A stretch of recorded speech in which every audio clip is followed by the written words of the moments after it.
स्वागत जो child development and pedagogy रो जो थियोरी क्लास मु गोटे आपण मानक पई नै आसीथिली से थियोरी क्लास रो मु 40 एमसीक्यू ऑलरेडी अपलोड करि सारिथिली। आज आमे आहुरी सिलेक्टिव अधिक रु अधिक एमसीक्यू डिस्कशन करिबा जहा कि आपण मानक पई बहुत इंपोर्टेंट अछि। तो फ्रेंड्स जदि आपण मानको मोर वीडियो भलो लागुथाय लाइक एंड कमेंट करबा को आदौ भी भूलिबे नै एंड चैनल नुआ थले जदि सब्सक्राइब करि दोचंती आपण माननको OTT and junior teacher qualify करिबा बहुत इजी हे जिवो। गोटे इंपोर्टेंट कथा मु आपण माननको सब बेले कहि थाए आपण माने जदि किछि भी पाठ बुझी पारु नाहांती बुझीबारे असुविधा होउछि मते कमेंट करिवे मु आपण माननको कमेंट रे निश्चय रिप्लाई देबी। तो फ्रेंड्स स्टार्ट कर दबा।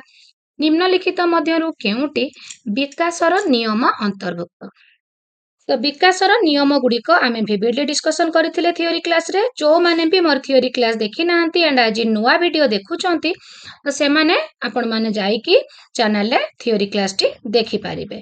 जदि चाहिबे मु आपण मानक पई कमेंट रे मध्य पिन करि देबी आपण माने सेठु मध्य देखि पारिबे। तो विकासर नियम विकास व्यक्ति केंद्रिक अटे। विकास व्यक्ति केंद्रिक अटे। ए जो पॉइंट कथा कहला हमें सेटा को एबे आलोचना करिबा। देखंतु आपण गोटे पंचम श्रेणी रो दुईटी पिला को आनिबा परे देखिबे जनकर विकास जो टाइप रे हेतिबो अन्य जनकर विकास निश्चय अन्य टाइप रे हेतिबो। गोटे पिला भलो पाठ पढिला बेले अन्य पिलाटी एते भलो पाठ पढु नथबो। गोटे पिलार व्यवहार कथा कहिबार शैली बहुत भलो हेतिला बेले आउ जनकर कथा कहिबार शैली हुए तो एते भलो नथिबो। तो सेति पय कुहा जाय विकास व्यक्ति केंद्रिक अटे। एटा होची आपणकर नियमर अंतर्भुक्त। एहा एक धारावाहिक प्रक्रिया नुहे। विकासटी गोटे धारावाहिक प्रक्रिया काहे कि ना गोटे पिला जेते बेले गोरुंडुची तापरे से बसुची तापरे धरी की ठिया होउची चालुची दौडुची खेलुची धारावाहिक भाबरे होउची ना कि गोटे पिला बसिला तापर दिनकू दौडिला एमिति तो होउनी ना धारावाहिक भाबरे होउची।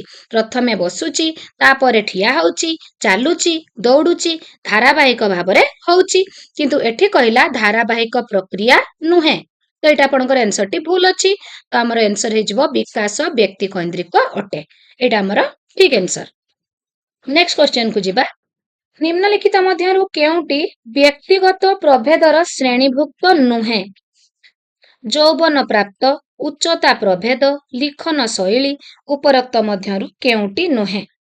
तो आपनकर एठी कहउची व्यक्तिगत प्रभेद यौवन प्राप्त एटा होची व्यक्तिगत प्रभेद रही थाए। गोटे झियो पिलाटी 12 वर्ष रे यौवन प्राप्त हैला बेले जणे 14 वर्षर हुए।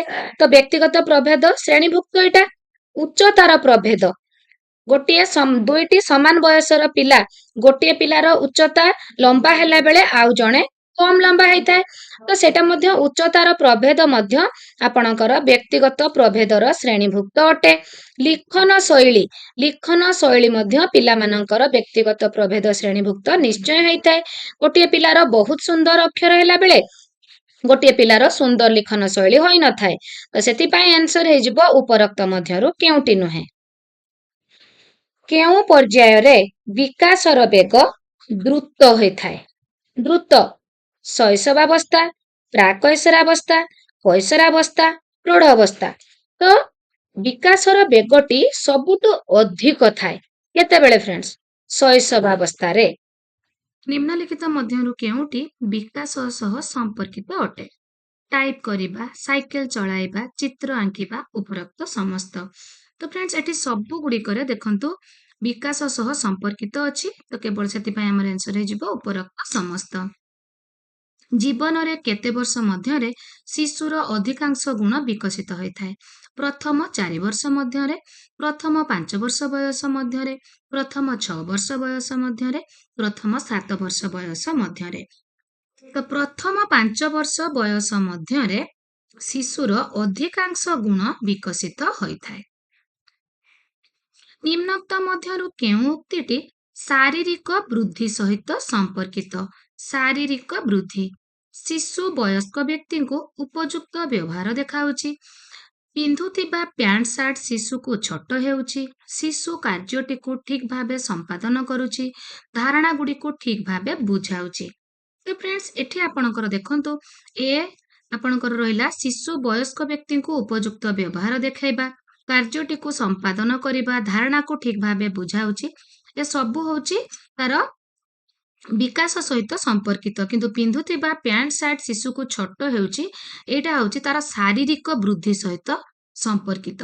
एगुड़िक सब गुणात्मक हेबा समय रे ए सी ओ डी एगुड़िक गुणात्मक हेबा समय रे बी टी हेउची परिमाणात्मक।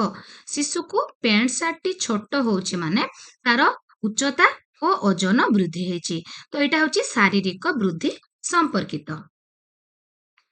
निम्नोक्त केउटी शिशुर विकास को बुझाउची। शिशुटीर ओजन 3 रु 4 किलोग्राम होइची, तो एटा विकास नुहे तार शारीरिक वृद्धि।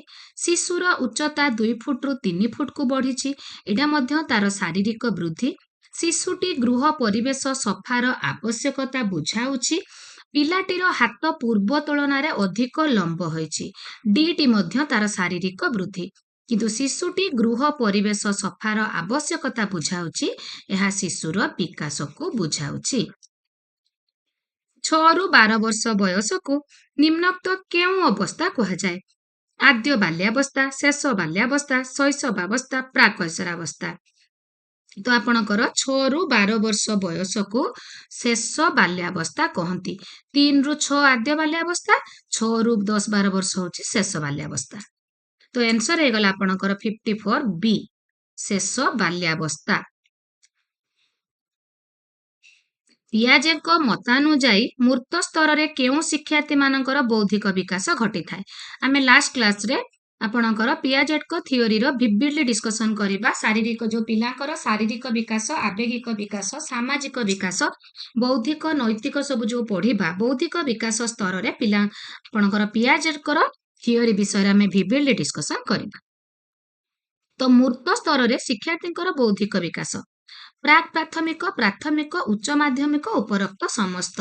तो मूर्त स्तर रे माने जोटा कंक्रीट जिंस पिला मानकु आपण जो माने एफएलएन क्लास नउथबे इन सर्विस टीचर थिबे, एफएलएन रो गणितर सीआरए मेथड यूज करा जाए। सी होची आपणकर कंक्रीट बा मूर्त, आपणकर आर होची रिप्रेजेंटेशन बा चित्रित स्तर, एंड होची ए होची आपणकर एब्स्ट्रैक्ट बा अमूर्त स्तर।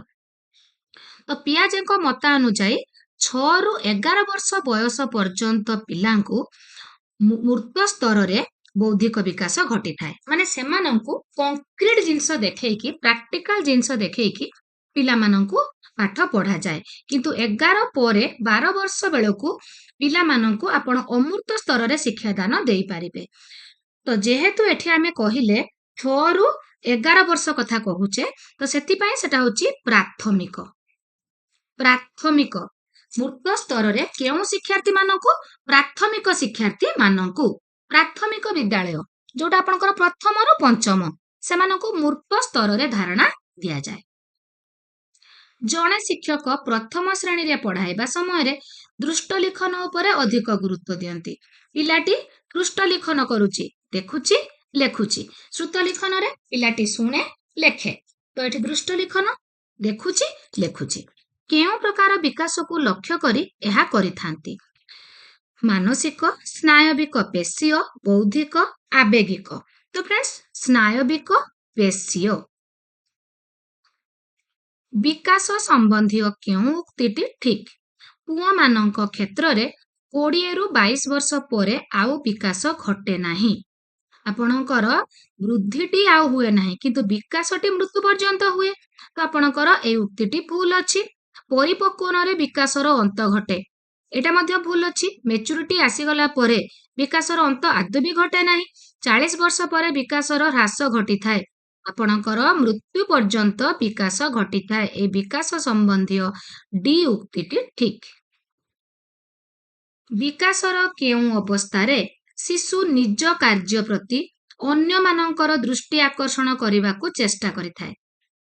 शैशव अवस्था, आद्य बाल्यावस्था, प्रांत बाल्यावस्था, प्राकैशोरावस्था। तो फ्रेंड्स आपणकर विकासर आद्य बाल्यावस्था रे शिशु निज कार्य प्रति अन्य मानकर दृष्टि आकर्षण करने को चेष्टा करे। आद्य बाल्यावस्था माने कोटा 3 रु 6 वर्ष बयस सीमा। केतेबेले बयस सीमा भी पकई दे पारे, तो आपण माने बयस सीमा भी मने रखिबे। ବୃଦ୍ଧି ଓ ବିକାଶର କେଉଁ ଅବସ୍ଥାକୁ ଚାପ ଓ ତାଡ଼ନା ଅବସ୍ଥା ବୋଲି କୁହାଯାଏ? ପ୍ଲସ୍ ତା ସହିତ ମନେ ରଖନ୍ତୁ କିଏ ଚାପ ଓ ତାଡ଼ନା ଅବସ୍ଥା ବୋଲି କହିଥିଲେ? ଷ୍ଟାନେଲ ହଲ୍ କହିଥିଲେ। ତ କେଉଁ ସମୟଟା? ବାଲ୍ୟାବସ୍ଥା, ପ୍ରାନ୍ତ ବାଲ୍ୟାବସ୍ଥା, କୈଶୋରାବସ୍ଥା, ପ୍ରୌଢ଼ାବସ୍ଥା? ତ ଆପଣଙ୍କର ହେଇଯିବ କୈଶୋର ଅବସ୍ଥା। ଶିଶୁର ବୌଦ୍ଧିକ ବିକାଶ ମୁଖ୍ୟତଃ 4ଟି ପର୍ଯ୍ୟାୟ ଦେଇ ସଂଗଠିତ ହୋଇଥାଏ। ଏହା ଉପରେ କିଏ ପରୀକ୍ଷା କରିଥିଲେ? ସ୍କିନର, ପିଆଜେ, କୋହଲବର୍ଗ, ରିକ୍ସନ। ତ 4ଟି ପର୍ଯ୍ୟାୟ ଆପଣଙ୍କର ସମ୍ବେଦୀକାରକ, ପ୍ରାକ୍ ସଂକାର୍ଯ୍ୟ ଧର୍ମୀ, ସ୍ଥୂଳ ସଂକାର୍ଯ୍ୟ ଧର୍ମୀ ଆଣ୍ଡ ବିମୂର୍ତ୍ତ ସଂକାର୍ଯ୍ୟ ଧର୍ମୀ। ତ ଏକଥା କିଏ କହିଥିଲେ? ଜିନ୍ ପିଆଜେଟ୍ କହିଥିଲେ। ପିଆଜେଟ୍। ନିମ୍ନସ୍ଥ ଉକ୍ତିମାନଙ୍କ ମଧ୍ୟରୁ କେଉଁଟି ବିକାଶ ପାଇଁ ପ୍ରଯୁଜ୍ୟ ନୁହେଁ? ନୁହେଁ କହୁଛି। ବିକାଶ ଏକ ଜୀବନବ୍ୟାପୀ ପ୍ରକ୍ରିୟା, ଶାରୀରିକ ପରିପକ୍ୱତା ହିଁ ବିକାଶ, ବିକାଶ ଗୁଣାତ୍ମକ ତଥା ପରିମାଣାତ୍ମକ ଅଟେ, ବିକାଶ ବ୍ୟକ୍ତିକୈନ୍ଦ୍ରିକ ଅଟେ। ତ ଏଠି ନୁହେଁ କହୁଛି। ତ ବିକାଶ ଏକ ଜୀବନବ୍ୟାପୀ ପ୍ରକ୍ରିୟା, ଠିକ ଅଛି। ବିକାଶ ଗୁଣାତ୍ମକ ପରିମାଣାତ୍ମକ, ଠିକ ଅଛି। ବିକାଶ ବ୍ୟକ୍ତିକୈନ୍ଦ୍ରିକ, ଠିକ ଅଛି। ଶାରୀରିକ ପରିପକ୍ୱତା, ମେଚୁରିଟି ଆସିଲେ ଆପଣଙ୍କର ପରିପକ୍ୱତା ହିଁ ବିକାଶ ବୋଲି କହୁଛି। ଶାରୀରିକ ପରିପକ୍ୱତା ଆଦୌ ବି ନୁହେଁ। ଏଇଟା ହଉଛି ଆପଣଙ୍କର ବିକାଶ ପାଇଁ ପ୍ରଯୁଜ୍ୟ ନୁହେଁ। କେଉଁ ପ୍ରକ୍ରିୟା ମନୁଷ୍ୟର ସାରା ଜୀବନ ସଂଗଠିତ ହୋଇଥାଏ? ସାରା ଜୀବନ। ଶାରୀରିକ ଅଭିବୃଦ୍ଧି, ଶିକ୍ଷଣ ପ୍ରକ୍ରିୟା, ବୌଦ୍ଧିକ ଅଭିବୃଦ୍ଧି, ସାମାଜିକ ଅଭିବୃଦ୍ଧି। ଶିକ୍ଷଣ ପ୍ରକ୍ରିୟା। ହର୍ଲକଙ୍କ ମତରେ ଆଦ୍ୟ ବାଲ୍ୟାବସ୍ଥାର ବୟସ ସୀମା କେତେ? 0 ରୁ 6, 2 ରୁ 6, 2 ରୁ 10, 0 ରୁ 2। ତ ଆପଣଙ୍କର 2 ରୁ 6 ହଉଛି ଆଦ୍ୟ ବାଲ୍ୟାବସ୍ଥା। ଆପଣଙ୍କର ଶାରୀରିକ ପର୍ଯ୍ୟାୟର 0 ରୁ 3 ହଉଛି ଶୈଶବାବସ୍ଥା, କିନ୍ତୁ ହର୍ଲକ ଓ ପିଆଜେଟଙ୍କ ମତରେ 0 ରୁ 2 ହେଉଛି ଶୈଶବାବସ୍ଥା। ଶିଶୁର ଶାରୀରିକ ବିକାଶ ଓ ପରିପକ୍ୱତା ସହିତ ତାର ବୌଦ୍ଧିକ ବିକାଶ ଅଗ୍ରଗତି କରିଥାଏ। ଏହା କେଉଁ ମନୋବିଜ୍ଞାନୀଙ୍କ ମତ ଅଟେ? ପିଆଜେଟ୍, ସ୍କିନର, କୋହଲବର୍ଗ, ଏରିକ୍ସନ। ତ ଫ୍ରେଣ୍ଡସ୍ ଏଠି ହେଇଯିବ ଆପଣଙ୍କର ପିଆଜେଟ୍।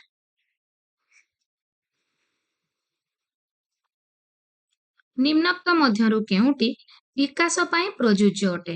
ବିକାଶ ଏକ ଜୀବନବ୍ୟାପୀ ପ୍ରକ୍ରିୟା, ବିକାଶ ସର୍ବଦା ସମାନ ବେଗରେ ଘଟିଥାଏ, ସବୁ ପିଲାମାନଙ୍କର ବିକାଶ ଧାରା ସମାନ, ଶିଶୁର ବିକାଶ କେବଳ ବଂଶଗୁଣ ଉପରେ ନିର୍ଭର କରେ। ତ ବିକାଶ ସର୍ବଦା ସମାନ ବେଗରେ ଘଟିଥାଏ, ଜୀବନବ୍ୟାପୀ ପ୍ରକ୍ରିୟା। ତ ଏଇଟା ହଉଛି ଆପଣଙ୍କର ବିକାଶ ଏକ ଜୀବନବ୍ୟାପୀ ପ୍ରକ୍ରିୟା, ଏଇଟା ଠିକ। କିନ୍ତୁ ବିକାଶ କଣ ସର୍ବଦା ସମାନ ବେଗରେ ଘଟିଥାଏ କି? ସେମିତି ନୁହେଁ। ପିଲାଟି ଶୀଘ୍ର ଦୌଡ଼ି ପାରେ, କିନ୍ତୁ ପିଲା କଣ ଶୀଘ୍ର କଥା କହିବ ତାର କିଛି ମାନେ ଅଛି କି? ତ ବିକାଶ ସର୍ବଦା ସମାନ ବେଗରେ ଘଟି ନଥାଏ। ସବୁ ପିଲାଙ୍କର ବିକାଶର ଧାରା ମଧ୍ୟ ସମାନ ନୁହେଁ। ଶିଶୁର ବିକାଶ କେବଳ ବଂଶଗୁଣ ନୁହେଁ, ତାର ପରିବେଶ ଉପରେ ମଧ୍ୟ ନିର୍ଭର କରେ। ତ ସେଥିପାଇଁ ବିକାଶ ଏକ ଜୀବନବ୍ୟାପୀ ପ୍ରକ୍ରିୟା, ଠିକ। ଭୁଲ ଓ ଠିକ ମଧ୍ୟରେ ପାର୍ଥକ୍ୟ ନିର୍ଣ୍ଣୟ କରିବା। ଏହା କେଉଁ ଅବସ୍ଥାର ବିକାଶୋନ୍ମୁଖୀ କାର୍ଯ୍ୟ? ଆଦ୍ୟ ବାଲ୍ୟାବସ୍ଥା, ପ୍ରାନ୍ତ ବାଲ୍ୟାବସ୍ଥା, ପ୍ରାକ୍ କୈଶୋରାବସ୍ଥା, କୈଶୋରାବସ୍ଥା। ତ ଆପଣଙ୍କର ଆଦ୍ୟ ବାଲ୍ୟାବସ୍ଥା। ବିମୂର୍ତ୍ତ ସଂକାର୍ଯ୍ୟଧର୍ମୀ ପର୍ଯ୍ୟାୟ କେଉଁ ଶାରୀରିକ ପର୍ଯ୍ୟାୟ ସହିତ ସମ୍ପର୍କିତ ଅଟେ? ବିମୂର୍ତ୍ତ ସଂକାର୍ଯ୍ୟଧର୍ମୀ 12 ବର୍ଷରୁ ଉର୍ଦ୍ଧ୍ୱ, ତାର ବୟସ ସୀମା ହଉଛି ଆପଣଙ୍କର ସମ୍ବେଦୀକାରକ 0 ରୁ 2 ଏଣ୍ଡ ଆପଣଙ୍କର ପ୍ରାକ୍ ସଂକାର୍ଯ୍ୟଧର୍ମୀ 2 ରୁ 7, ସ୍ଥୂଳ ସଂକାର୍ଯ୍ୟଧର୍ମୀ 7 ରୁ 12 ଏଣ୍ଡ ବିମୂର୍ତ୍ତ ସଂକାର୍ଯ୍ୟଧର୍ମୀ 12 ରୁ ଉପରକୁ, 12 ରୁ ଉର୍ଦ୍ଧ୍ୱ। ତ ଆପଣଙ୍କର ବୟସ ସୀମା ଆପଣଙ୍କର 12 ବର୍ଷରୁ ଅଧିକ।